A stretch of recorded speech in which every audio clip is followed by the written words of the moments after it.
Day 2 of joint practices here between the Browns and the Eagles. We're going to start with what happened before practice. Kevin Stefanski updating us on Shedeur Sanders, who left practice on Wednesday with an oblique injury. Mary Kay, Kevin kind of just reiterated the update that the Browns gave us, but kind of in a holding pattern here with Shedeur.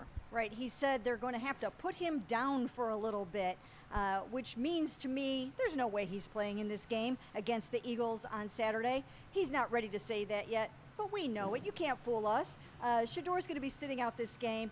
When you have an oblique strain, obviously it's on the side of the abdomen. With a quarterback, you need all your torque. You need your torso. You need to be able to twist and rotate to throw the ball. So they're not going to rush him. They're going to be very, very careful with him. And I predict that he really won't do much throwing probably for the next couple of weeks, which takes him out of the mix for much of anything in this quarterback competition right now.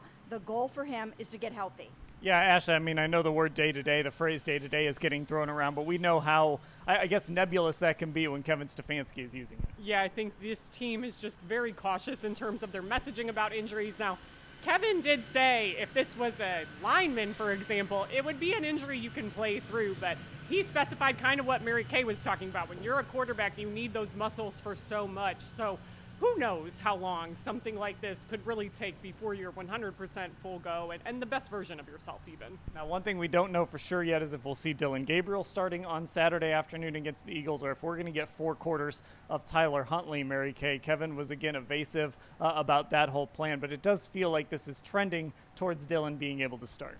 Well, Dillon looked pretty good out there today when he was practicing. He finished practice with a really nice touchdown pass to Harold Fannin, and it seems like he made it through the practice okay and these 2 days okay. Barring any setbacks, barring extra soreness over the next day, they're off tomorrow, then he should be able to start that game. So I'm also going to call this a start for Dillon Gabriel. It will give them film on both rookies in a start, and that'll be good for them. Will he be able to play as long as Shedeur did in his start, which was through 3 quarters for the most part?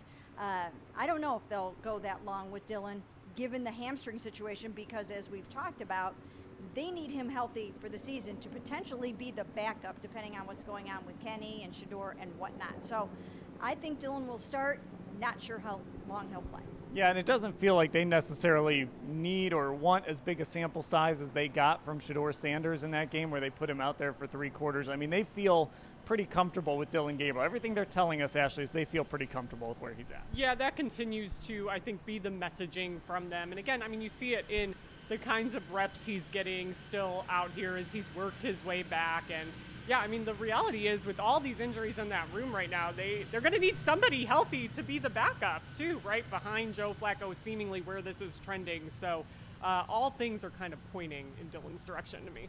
All right, one more quarterback nugget to get to, and then we'll talk a little bit about practice. Kenny Pickett did talk today, and I don't know if I want to say confident, Mary Kay, but he did at least open the door a little bit that maybe we'll get to see a little more of Kenny Pickett next week when the Browns get back on the practice field. Yeah, he's progressing nicely. He's coming along. Once again, they're being very, very cautious with him. He's a mobile quarterback.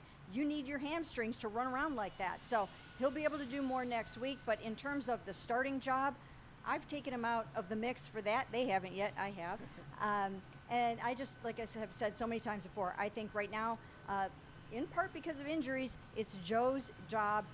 But Kenny is certainly coming along and maybe can be in the mix for the backup role in week 1. Yeah, it would just be a quick turnaround at this point, Ashley, for Kenny to get back on the field, still working to get healthy and be able to get that starting job. Yeah, to use Mary Kay's phrase, he hasn't had enough time on task. That hamstring injury happened in the 4th practice, and today was day, 14 of training camp? I believe it was day 14 here, the second joint practice with the Eagles. So it's been a long time since we've seen Kenny Pickett at full go, and he talked about managing the frustration, that he gave himself 24 hours after he first got hurt to be mad about this injury, but at a certain point, you just have to look at it and say one guy is clearly ahead in this. All right, so let's talk about practice. We did watch it. It was a shorter practice today. They did have a number of team periods. Mary Kay, what did you take away? Well, there were still too many drops for my liking. There was one in each of the first 2 11-on-11 periods. That's too many. There were about 3 total. But they got better towards the end of practice. They heated up. I thought it was overall a cleaner, more efficient operation, fewer mistakes, fewer missed assignments and things like that. So they did a little bit better. They didn't have a whole bunch of field to work with. They were mostly in red zone periods or high red zone periods. So, they weren't trying a bunch of explosives and deep balls and low percentage passes. But for the most part, I thought they did a much better job. They should feel better about themselves coming out of this practice. Ashley, what did you see? I thought kind of along those same lines. I thought the Eagles' offense looked a little bit better today. I thought they allowed less pressure from that Browns defensive front, but really my takeaway is the defense still pretty much held. They didn't give up too many crazy things that I saw, really. I thought Denzel Ward, watching him more today going against Devontae Smith was great. He had some great work going against, one of those top receivers. I think it brings out the best in him. And they ended the last period, I believe it was Dom Jones, I don't have my notes in front of me, that got a break up with the twos to close out practice today. So I thought another strong showing for them. It was Tom Jones. I remember looking over there and seeing number 37 making that play. I'll also point out I thought Harold Fannin had a really nice day today. He had a drop early in practice, but he really bounced back from that, caught a touchdown late, and so the rookie tight end really seems to be coming along well, and that's how the Browns can maybe cause problems in this passing game if they have two huge targets in David Njoku and Harold Fannin at tight end. We will cover everything that happened here in Philadelphia at cleveland.com/Browns.